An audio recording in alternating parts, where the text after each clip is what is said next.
नमस्कार, DD news के इस विशेष बुलेटिन में आप सभी का स्वागत है। मैं हूं आपके साथ भावना नैयर और मेरे साथ है मेरी सहयोगी मनीषा, जो आप तक सांकेतिक भाषा में खबरें प्रस्तुत करेंगे। शुरुआत करते हैं सुबह की सुर्खियों के साथ।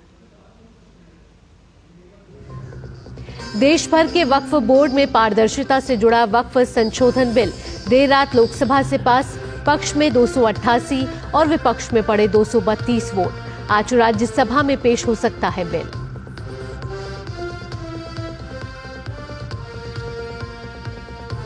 मणिपुर के राष्ट्रपति शासन पर लोकसभा में प्रस्ताव पारित।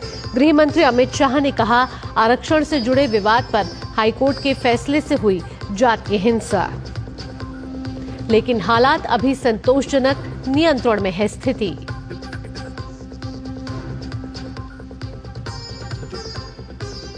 प्रधानमंत्री नरेंद्र मोदी आज से 2 दिन की थाईलैंड और श्रीलंका यात्रा पर। बिम्स्टेक शिखर सम्मेलन में लेंगे भाग। बिम्स्टेक देशों के साथ समुद्री परिवहन समझौते पर होंगे हस्ताक्षर। थाई प्रधानमंत्री के साथ भी होगी द्विपक्षीय वार्ता।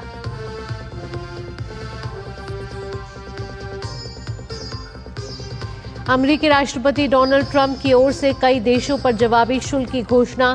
भारत पर लगाया 26% रेसिप्रोकल टैरिफ। 10 से 49% तक के टैरिफ से वैश्विक अर्थव्यवस्था में अमेरिका की भूमिका पर उठ रहे सवाल।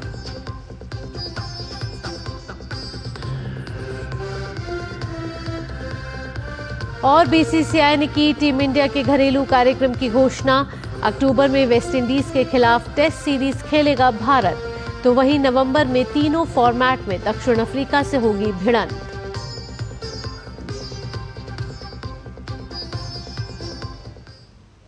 प्रधानमंत्री नरेंद्र मोदी अब से थोड़ी देर पहले 2 दिन के थाईलैंड के बैंकॉक के दौरे पर रवाना हो गए हैं। प्रधानमंत्री मोदी शुक्रवार को थाईलैंड में होने वाले 6ठे बिम्स्टेक देशों की बैठक में हिस्सा लेंगे। थाईलैंड के प्रधानमंत्री शिनावात्रा ने प्रधानमंत्री मोदी को इस बैठक में भाग लेने के लिए आमंत्रित किया है। इस दौरान प्रधानमंत्री मोदी बिम्स्टेक देशों के साथ समुद्री परिवहन समझौते पर हस्ताक्षर करेंगे, जो इस दिशा में एक बड़ा कदम होगा। शिखर सम्मेलन के दौरान बैंकॉक विजन 2023 को भी अपनाया जाएगा। प्रधानमंत्री मोदी बिम्स्टेक सम्मेलन से इतर थाईलैंड के प्रधानमंत्री के साथ भी बैठक करेंगे। इस बैठक में दोनों देशों के नेता द्विपक्षीय सहयोग की समीक्षा करने और देशों के बीच भविष्य की साझेदारी का मार्ग प्रशस्त करने को लेकर बात करेंगे। भारत और थाईलैंड समुद्र के जरिए सीमा साझा करते हैं और दोनों देशों के बीच सांस्कृतिक, भाषाई और धार्मिक संबंध हैं। भारत के लिए यह मंच दक्षिण और दक्षिण पूर्व एशिया को जोड़ने का एक महत्वपूर्ण जरिया है।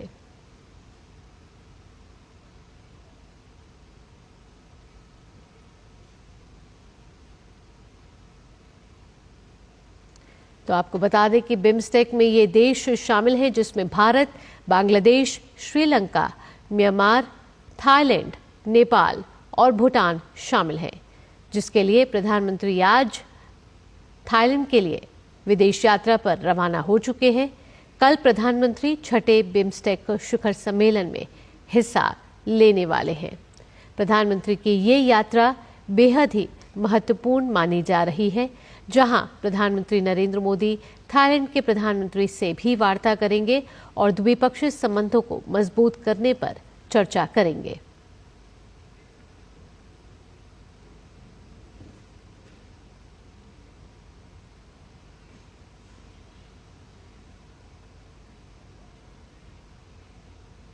तमाम विपक्षी दलों के सदस्यों के कड़े विरोध के बीच और 10.5 घंटे से अधिक समय तक चर्चा के बाद देर रात करीब 2 बजे वक्फ संशोधन विधेयक 2025 और मुसलमान वक्फ निरसन विधेयक 2024 को लोकसभा ने पारित कर दिया। अल्पसंख्यक कार्य मंत्री किरण रिजिजू ने सदन में वक्फ संशोधन विधेयक पर हुई चर्चा का जवाब देते हुए सरकार के इस कदम को मुस्लिम विरोधी बताने के कई विपक्षी सदस्यों के दावे को खारिज करते हुए कहा कि इस विधेयक को मुसलमानों को बांटने वाला बताया जा रहा है, जबकि सरकार इसके जरिए शिया, सुन्नी समेत समुदाय के सभी वर्गों को एक साथ ला रही है। रिजिजू ने कहा कि विपक्ष सरकार की आलोचना कर सकता है, लेकिन यह कहना कि हिंदुस्तान में अल्पसंख्यक सुरक्षित नहीं है, सही नहीं है। रिजिजू के जवाब के बाद सदन ने अनेक विपक्षी सदस्यों के संशोधनों को खारिज करते हुए 232 के मुकाबले 288 मतों से विधेयक को ध्वनिमत से मंजूरी दे दी। लोकसभा ने मणिपुर में राष्ट्रपति शासन की पुष्टि करने वाले सांविधिक संकल्प को देर रात पारित कर दिया। हिंसाग्रस्त मणिपुर में 13 फरवरी को राष्ट्रपति शासन लागू किया गया था। उच्चतम न्यायालय के एक निर्णय के अनुरूप 2 महीने के अंदर राष्ट्रपति शासन की पुष्टि के लिए एक सांविधिक संकल्प केंद्रीय गृह मंत्री अमित शाह ने लोकसभा में प्रस्तुत किया। उन्होंने सदन में कहा कि मणिपुर के मुख्यमंत्री ने इस्तीफा दिया था, जिसके बाद राज्यपाल ने विधायकों से चर्चा की और बहुमत सदस्यों ने कहा कि वे सरकार बनाने की स्थिति में नहीं है। शाह ने कहा कि इसके बाद कैबिनेट ने राष्ट्रपति शासन की अनुशंसा की, जिसे राष्ट्रपति महोदया ने स्वीकार कर लिया। शाह ने साथ ही कहा कि सरकार की पहली चिंता मणिपुर में शांति स्थापित करने की है और वहां पिछले 4 महीने से एक भी मौत नहीं हुई है और केवल 2 लोग घायल हुए हैं।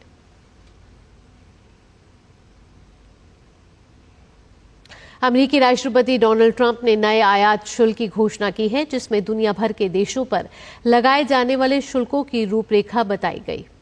अमेरिकी राष्ट्रपति के द्वारा घोषित किए गए आयात शुल्क के मुताबिक भारत पर 26% टैरिफ लगाया जाएगा। ट्रंप ने भारत पर 26% रेसिप्रोकल टैरिफ लगाया है।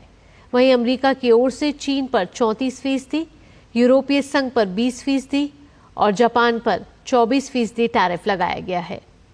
ट्रंप ने यह घोषणा make America wealthy again event को संबोधित करते हुए कही।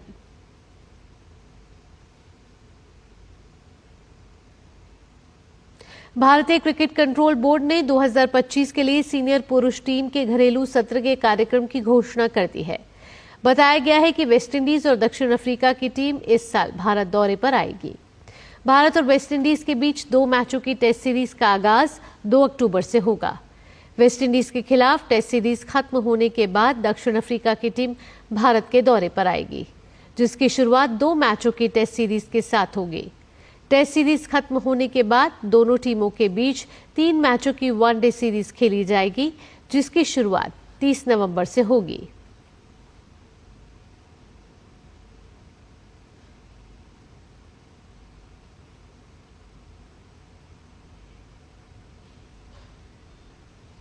और आपको बता दें कि प्रधानमंत्री नरेंद्र मोदी अब से थोड़ी देर पहले थाईलैंड और श्रीलंका के दौरे पर रवाना हो गए हैं। यात्रा के पहले चरण में प्रधानमंत्री मोदी थाईलैंड पहुंचने वाले हैं, जहां वो 6ठे बिम्स्टेक शिखर सम्मेलन में हिस्सा लेंगे। इस दौरान प्रधानमंत्री नरेंद्र मोदी थाईलैंड के प्रधानमंत्री के साथ भी वार्ता करेंगे और 6ठे बिम्स्टेक शिखर सम्मेलन में भाग लेंगे।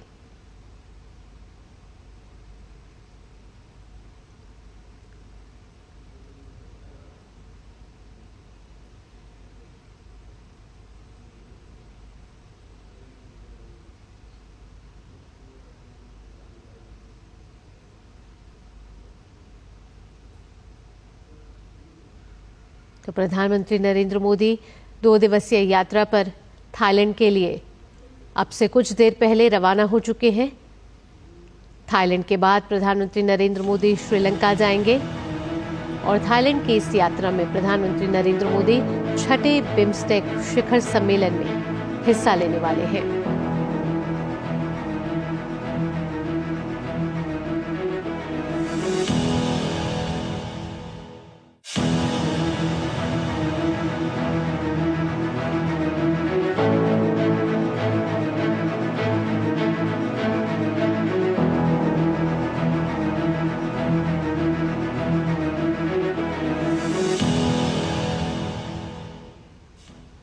इसी के साथ इस विशेष बुलेटिन में इतना ही। मुझे और मेरी सहयोगी मनीषा के साथ फिलहाल के लिए टीम को दीजिए अनुमति।